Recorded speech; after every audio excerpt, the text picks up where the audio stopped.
आप में से कितने लोग हैं जो बहुत एक्साइटेड हैं आज के सेशन को लेकर के? तो अब मैं जैसे ही आपको नाम बताऊंगा उनका, जो हमारे आज के गेस्ट हैं, तो आपका जो एक्साइटमेंट लेवल है वो और बढ़ जाएगा।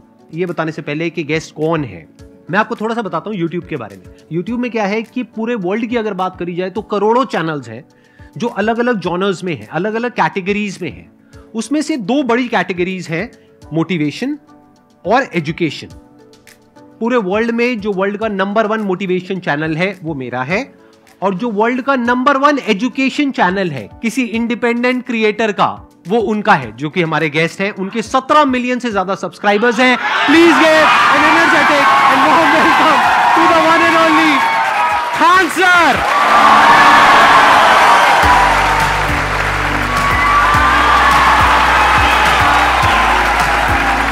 क्या हाल चाल जी, कैसे हैं आप?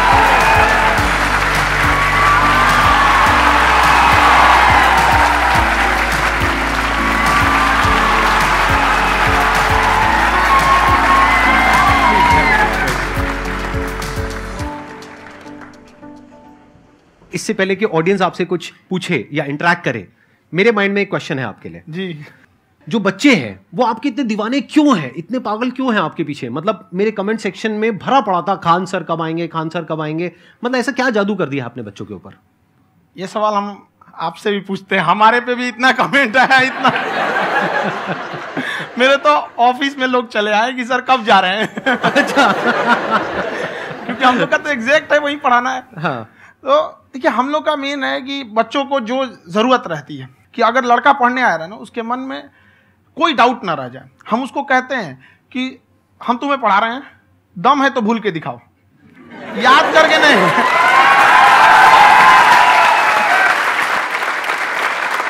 प्लस आप जिस प्राइस पॉइंट पे पढ़ा रहे हैं, आई थिंक वो सबसे कम है, वो बहुत ही कम है। सर ये जो फीस का कल्चर है, ये हमारा इंडियन कल्चर नहीं है। हमारा इंडियन कल्चर गुरु दक्षिणा है, उस हिसाब से वो सही है। ऑक्सीजन जैसे जिंदगी के लिए जरूरी है, वैसे एजुकेशन जरूरी है। कोई ये नहीं कह सकता है कि पैसे की वजह से वो खान सर के यहां से लौट गया। क्या बात है।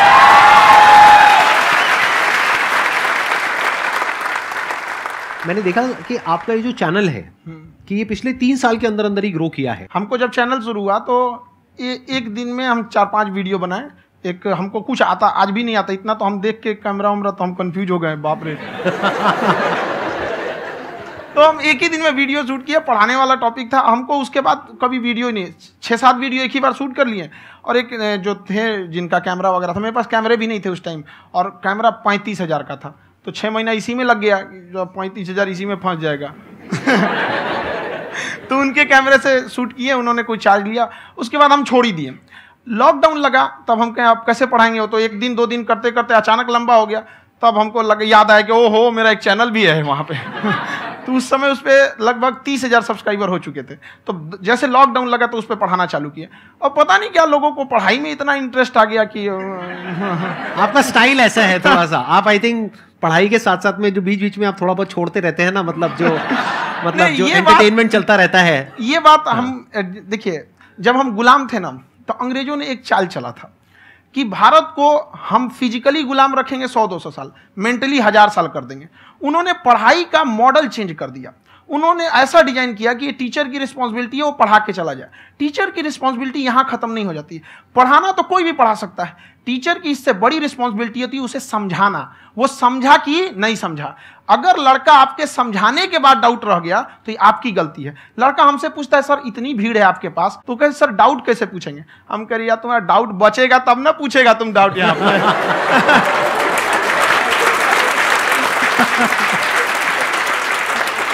कॉन्फिडेंस नेक्स्ट लेवल है खान सर का, मानना पड़ेगा। और शायद यही वजह है इनकी जो ग्रोथ है उसका।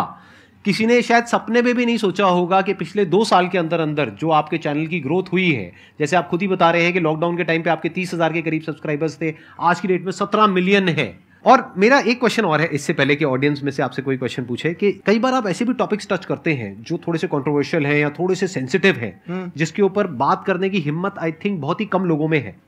तो आपको कभी ये नहीं लगता है कि कहीं ज्यादा तो नहीं हो रहा है, इसको थोड़ा रोक देते हैं, थोड़ा कम कर देते हैं? क्योंकि कोई लाइन ही नहीं है वैसे तो बोलने को, तो आप कुछ भी बोल दो, कितना भी बोल दो। हुई है कंट्रोवर्सी बहुत बार। एक्चुअली बचपन से हमको फौज में जाना था, और फौज वालों के लिए ये सब मायने नहीं रखता। उसको करना है मतलब करना है, तुम सामने कुछ भी रहो, डजंट मैटर।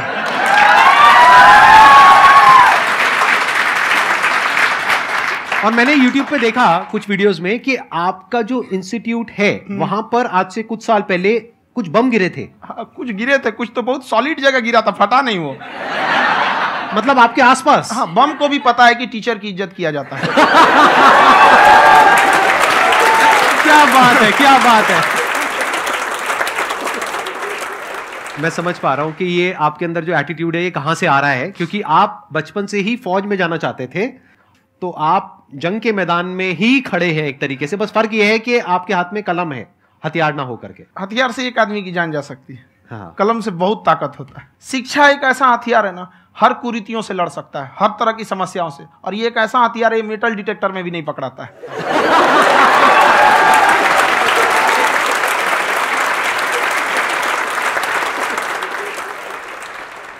मेरा क्वेश्चन ये है कि अभी प्राइवेट ऑर्गेनाइजेशंस में पीटने का, पनिशमेंट का ये सिस्टम जो है खत्म हो गया है।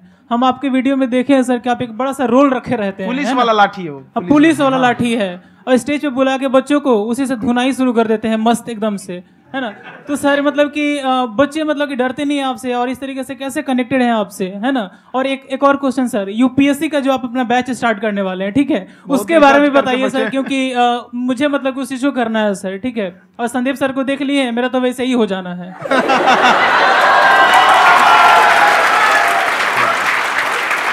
क्या हो जाना है? मेरा पूरा कंप्लीट करो।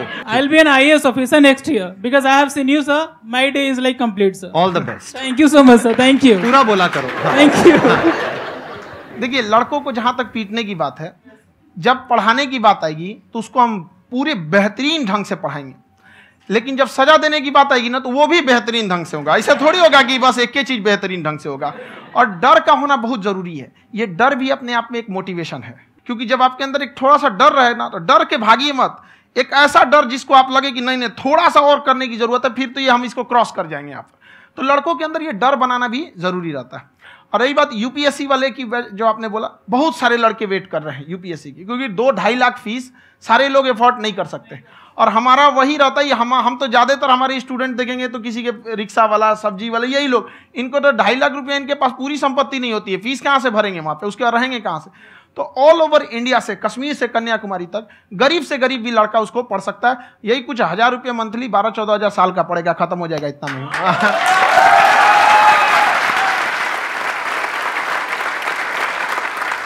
ये जो डंडे वाली बात इन्होंने कही, ये सच है? मतलब आप सच में एक डंडा रखते हो? पुलिस का ही है वो। और मारते हो? हाँ, कि मतलब अगर कोई लड़की छेड़ता है या ऐसा कोई भी उल्टा पुल्टा काम पढ़ाई करता लिखाई है, कुछ भी गलती करेंगे तो पिटाएंगे वो। यहाँ पे कैमरे पे ऑन कैमरा जैसा भी रहे, कुछ भी पिटाना तो उनको फिक्स है। एक तो कोई मतलब विधायक जी थे, उनके लड़का को पीट दिए, तो चला दल बल लेके अपना वहां पे। उसने घर पे नहीं बताया था कि सर ने पीटा है, बस बोल दिया कोचिंग में पीटा है। बाद में पता चला हम पीटे हैं, तो उसके पिताजी मेरे सामने और पीटे।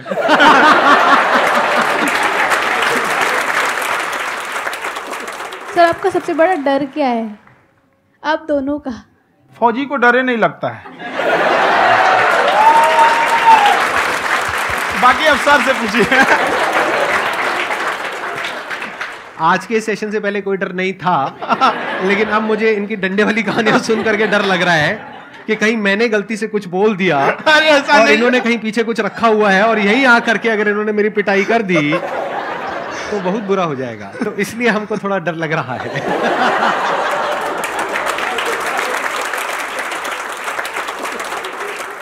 आपकी डेली कितने घंटे क्लासेस होती हैं? 6-7 घंटे। अभी भी खुद ही करते हो आप? हाँ, हमारे स्टाफ परेशान रहते हैं। हम 1:30-2 बजे सोते हैं, सुबह 6 बजे उठ जाते हैं, परेशान रहते हैं। यार इतना क्यों करते हो, है ना? कभी तो उनको भी साथ-साथ लगना पड़ता है ना? उनको साथ-साथ लगना पड़ता है। हम जग गए तो कोई सोया थोड़ी रहेगा, परेशान रहते। दिन में सोते ही नहीं है बेचारा, कहीं कहीं जाके सोते रहता है। हम सीट बांध दिए कि भाई तुम इस समय सो जाना, तुम इधर सो जाना। आपकी शादी हो गई या नहीं हुई अभी? मेरी खुशहाली देख के आप आइडिया लगा सकते हैं।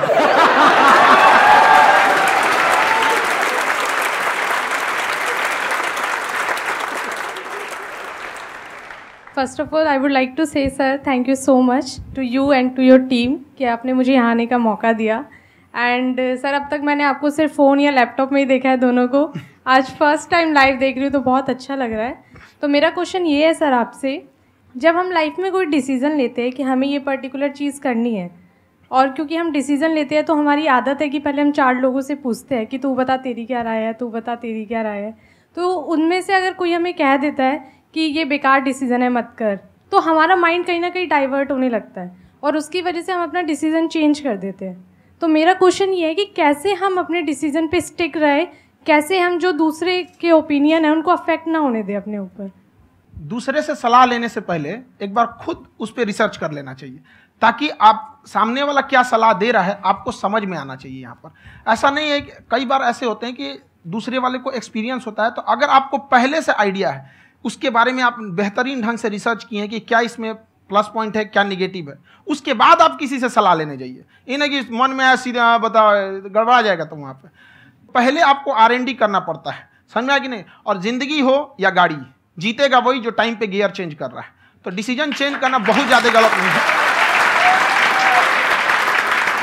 इन्होंने बहुत अच्छी बात कही है और मैं इसी बात में थोड़ा सा और ऐड ऑन करूंगा कि ये जो आपने कहा ना कि अपने डिसीजन पे स्टिक कैसे रहें, ये कोई अच्छी क्वालिटी नहीं है, क्योंकि टाइम टू टाइम आपको अपने डिसीजंस को चेंज करना होता है। जैसे आपने 4 लोगों से डिस्कस किया, कोई इंसान कुछ पॉजिटिव बोल रहा है, कोई नेगेटिव बोल रहा है, उससे फर्क नहीं पड़ना चाहिए। डिपेंड ये करता है कि वो जो बोल रहा है उसका बेसिस क्या है। क्या वो किसी नॉलेज या एक्सपीरियंस के बेस पे बोल रहा है या ऐसे ही कुछ भी बोल रहा है? ऐसे ही बोल रहा है तो फिर उसकी बात पे ध्यान क्यों दे रहे हो? अगर किसी नॉलेज या एक्सपीरियंस के बेस पे बोल रहा है, फिर चाहे वो पॉजिटिव बोल रहा है चाहे नेगेटिव बोल रहा है, दोनों ही मायने रखता है। उसके बाद में रिसर्च करनी है और फिर रिसर्च करने के बाद में फाइनल डिसीजन अपना खुद का होना चाहिए। अब वो डिसीजन उससे अलग भी हो सकता है जो आपने पहले लिया था, और वो सेम भी हो सकता है। सर मेरा क्वेश्चन दोनों से है आपसे, how to deal procrastination and laziness. हमारा ब्रेन है ना, ये बहुत आलसी टाइप का, इसको आराम खोजना पसंद है। अब थोड़ा सा भी अब इसको आराम की ओर लेके चलेगा ना तो फिर उधर ही रहेगा। आप सोचेंगे 10 मिनट आराम कर लेते हैं ना, तो 10 मिनट 2 घंटा बना देगा। उसको टॉर्चर कीजिए, चल 10 मिनट बाद में। उसको आप उस पर हावी में, वो कह रहा है कि हमको आराम चाहिए, आपको हाँ आराम मिलेगा, पहले काम फिर मिलेगा आराम। तो आप उसके हिसाब से मत चल। आपका मन कर रहा है थोड़ा सा देख लेते हैं, कोई नोटिफिकेशन आया, आप कोई काम कर रहे हैं, क्यों पहले काम कर लीजिए, बाद में देखिएगा ना नोटिफिकेशन। आप हावी मत होने दीजिए यहाँ पे। अगर आप 5 मिनट भी थोड़ा सा लूज पड़े ना, थोड़ा सा कमर सीधा कर लेते हैं, 2 घंटा बर्बाद कर दिया आपको। हावी मत होने दीजिएगा उसको अपने ऊपर। प्रोक्रेस्टिनेशन को तोड़ने का एक ही तरीका है, सबसे छोटे लेवल पे ले जा करके उस गोल को तोड़ दो। यानी वो गोल बहुत बड़ा है, उसको ब्रेक डाउन करो, उसके सबसे पहले स्टेप पे आ जाओ कि उसको अचीव करने का सबसे पहला स्टेप क्या है। जैसे गाड़ी चलाना सीखना है, उसका सबसे पहला स्टेप क्या है। अगर घर में कोई नहीं है सिखाने वाला या सिखाने वाली, तो बाहर जा करके जो गाड़ी का ड्राइविंग स्कूल है उधर जा करके पैसे दे दो। अब फंस गए ना तो फंसा दो अपने आप को। दिमाग ये लगाओ कि अपने आप को कैसे फंसाया जाए। जब हम फंस जाते हैं ना तो फिर हमको वो काम करना ही पड़ता है। Then there is no looking back. जब तक आप सोच रहे हो तब तक सोच रहे हो, उसको बोलते हैं पैरालिसिस ऑफ एनालिसिस, कि आप सोचते चले जा रहे हो अपने माइंड में, मैं ये करूंगा वो करूंगा वो करूंगा वो करूंगा, और प्रोक्रेस्टिनेट हो रहा है, वो चीज टलती चली जा रही है। तो उसको छोटे से छोटे लेवल पे ब्रेक डाउन करके उसको कर दो, दैट इज नंबर 1। और जैसे ही करना शुरू करते हो, कोशिश करो कि उसको जब तक कि आप सही से नहीं कर लेते हो उसको छोड़ना नहीं है, तो आपकी लेजीनेस भी खत्म हो जाएगी। कई लोगों को तो हमने देखा जो सप्ताह में कुछ भी नहीं करता, वो भी संडे को आराम कर रहा है।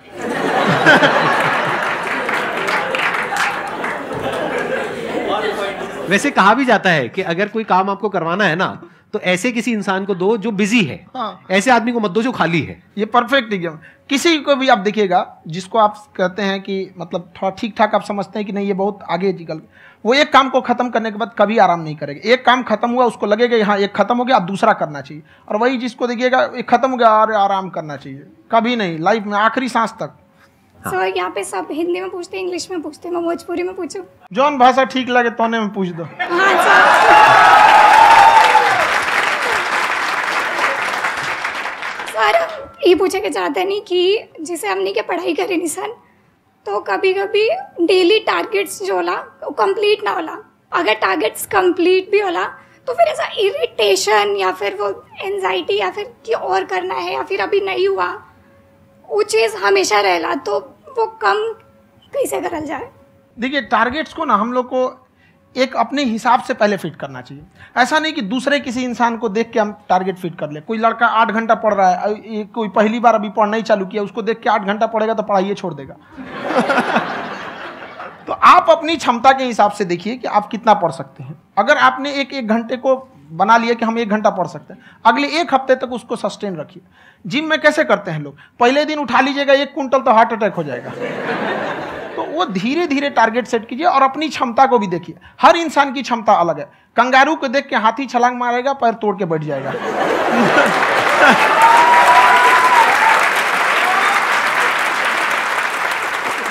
अब संदीप सर का मोटिवेशन देख के इसका मतलब क्या कि ट्रेन के आगे खड़ा हो जाएंगे, ढकेल देंगे तुमको। हालांकि ऐसा कर देते हैं, लेकिन ऐसा करिएगा लोग नहीं, क्षमता पता होना चाहिए। आपके अंदर एंजाइटी हो रही है कि मैंने कर तो लिया है, आप ये नहीं कह रहे कि मैंने कुछ भी नहीं किया है फिर मेरे को एंजाइटी हो रही है, आप ये कह रहे हो मैंने काफी कुछ कर लिया है फिर भी एंजाइटी हो रही है कि कहीं कुछ छूट तो नहीं गया है। तो बेसिकली आपको ये देखना है कि अगर आपके अंदर ये एंजाइटी हो रही है, that means you are a very good student, आप एक अच्छे स्टूडेंट हो। क्यों? क्योंकि बहुत सारे स्टूडेंट्स तो ऐसे हैं उनको पढ़ने के नाम से एंजाइटी होती है। तो आपको एंजाइटी हो रही है कि मैंने पढ़ लिया, दिन में मानो 8 घंटे का आपने टारगेट सेट किया और 6 घंटे पढ़ लिया, या मान लो 8 घंटे भी पढ़ लिया, फिर भी एंजाइटी हो रही है कि मैंने 10 घंटे नहीं पढ़ा। तो ये तो अच्छी क्वालिटी है ना, ये तो एक ब्रिलियंट स्टूडेंट की क्वालिटी है, क्योंकि एंजाइटी उसी को होती है जो केयर करता है, जिसको परवाह है, उसी की तो एंजाइटी होती है। जैसे माँ को अपने बच्चे की, जैसे एक माँ को अपने बच्चे को लेकर के एंजाइटी होती है। हंस लो मजाक उड़ा लो मेरा। कोई बात नहीं, एडिट कर देंगे इसको हम। हाँ।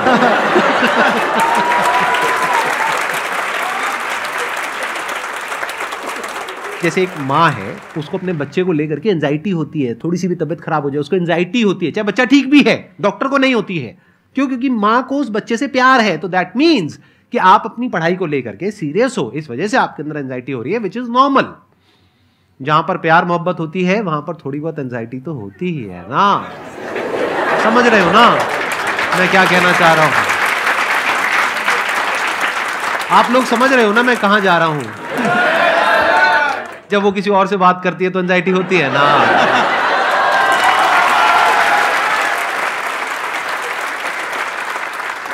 सर, आपकी स्टोरी हमने सुनी थी, तो एक टाइम आया था जब आप गंगा किनारे जाके बैठ गए थे, उस समय आपको कुछ समझ नहीं आ रहा था। तो उस समय मतलब आपने ये डिसीजन कैसे लिया कि अब आगे नहीं, यहाँ से वापस जाना है? रास्ता ही नहीं था। घर जाने के लिए एटलीस्ट 90 रुपये चाहिए थे, जेब में 40 रुपये थे। कैसे घर जाते हैं? और हम गंगा के किनारे चुपचाप बैठे बैठे हम कहें कि अब बहुत टेंशन हो गया, अब घर जाना चाहिए। रूम पे तो किराए के रूम पे ही आदमी सारे लोग रहते। गए वहाँ पे तो रूम लॉक हो गया था। तुम खटखटाए तो ऊपर से गुस्सा से बोले जो ऑनर थे, क्या टाइम हो गया है? तुम कहीं 9-10 बज रहा होगा। घड़ी देखिए तो 2 बज रहा था रात का, 2-2:30 बज गया था वहाँ। टेंशन में आप तो होता है, कई बार ऐसा समय आएगा कि लगेगा जैसे अब कुछ नहीं हो सकता है। तो इससे घबराना नहीं है। कभी कभी गुच्छे की आखिरी चाबी भी ताला खोल देती है। जो बातें आपने बताई कि घर में प्रॉब्लम ये तो बहुत लोगों ने फेस करी वहां पर, आप अकेले नहीं है, बहुत लोगों ने ये प्रॉब्लम्स फेस करी, बहुत तरह की प्रॉब्लम्स देखी, बहुत तरह की स्ट्रगल्स देखी, लेकिन वो सब इतने कामयाब नहीं हो पाए जितने कि आप हुए। तो आपके अंदर ऐसा कुछ ना कुछ है जो औरों के अंदर नहीं है। तो वो मैं जानना चाह रहा हूं कि वो ऐसा क्या था जहां से कि आपका दिमाग यहां तक सोच पा रहा है कि मैं पूरे इंडिया में इतने बड़े लेवल का चेंज लेकर के आ सकता हूं, एजुकेशन फील्ड में रेवोल्यूशन लेकर के आ सकता हूं। ये सोचना ही बहुत लोगों के बस का नहीं है। मेरी एक खुद की थिंकिंग, अगर हमको कोई 100 रुपये किसी काम के लिए दिया, हम सबसे यही कहते हैं, तो हम कोशिश करते हैं उसे 200 का रिटर्न दे। अगर कोई हमसे 200 रुपया फीस दे रहा है, 250 दे रहा है, तो हम उसको ये कोशिश करते हैं कि तुम्हें ऐसा लगे कि नहीं भैया हमने 10-20 हज़ार का पढ़ लिया यहाँ पर। वो ईमानदारी से कभी कमी नहीं। और हमेशा अगर हम प्रॉमिस X का करते हैं तो डिलीवर 4X करना चाहते हैं। ध्यान से सुनना और ध्यान से समझना इस फर्क को। अगर आप समझ पाए तो बहुत आगे जाओगे लाइफ में। एक वो होते हैं जो ये सोचते हैं कि हमें सब कुछ मिल जाए, हमें कुछ भी करना ना पड़े। दूसरी कैटेगरी होती है लोगों की जिनको जितना मिलता है उसमें भी चोरी चकारी करते हैं या कोशिश करते हैं कि उससे कम दे सामने वाले को जितना कि हमें मिल रहा है।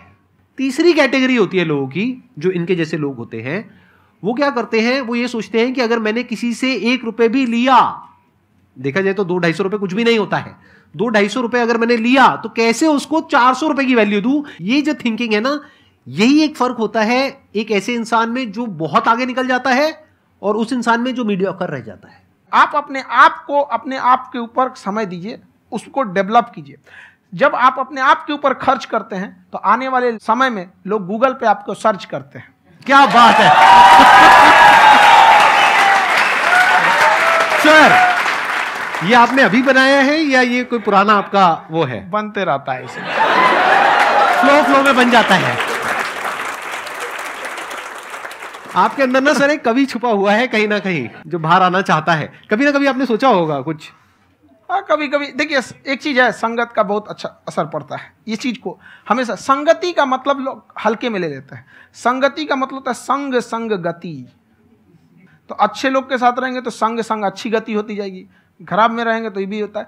बट अपने आप को थोड़ा सोचना चाहिए कि हम केवल जी के मर जाएं इसके लिए नहीं आए हैं।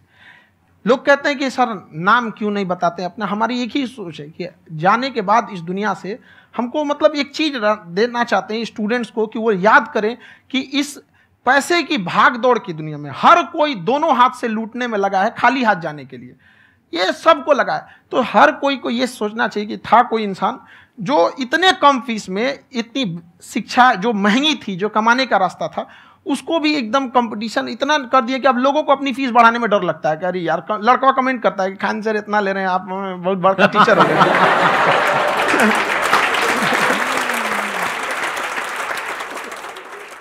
खान सर की एक क्लिप है, ये समय और समझदारी में बहुत फ़र्क होता है। अगर समय रहते समझदारी आ गई तो इंसान कामयाब हो गया, लेकिन अगर समय चला गया फिर समझदारी आई फिर तो बेकार है। तो सर मतलब कुछ आपको ऐसी चीज़ लाना चाहिए जो मतलब बच्चों जो तैयार हो रहे हैं उनको ये चीज़ें मतलब एंड टाइम पे दिखे। समझ रहे हैं आप मेरी बात? नहीं समझ?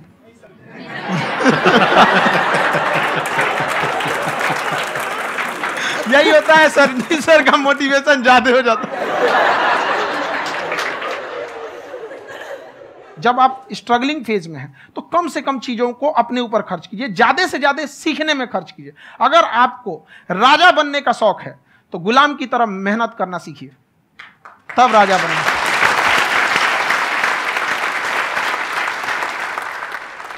ये दुख, ये दर्द, ये सब तेरे अंदर है। तू अपने बनाए इस पिजड़े से बाहर निकल के देख, तू अपने आप में एक सिकंदर है।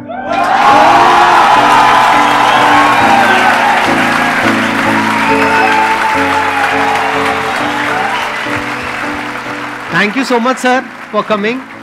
बहुत मजा आया मेरे को आपके साथ में इंटरेक्ट करके। आई एम श्योर आप लोगों को भी बहुत मजा आया होगा।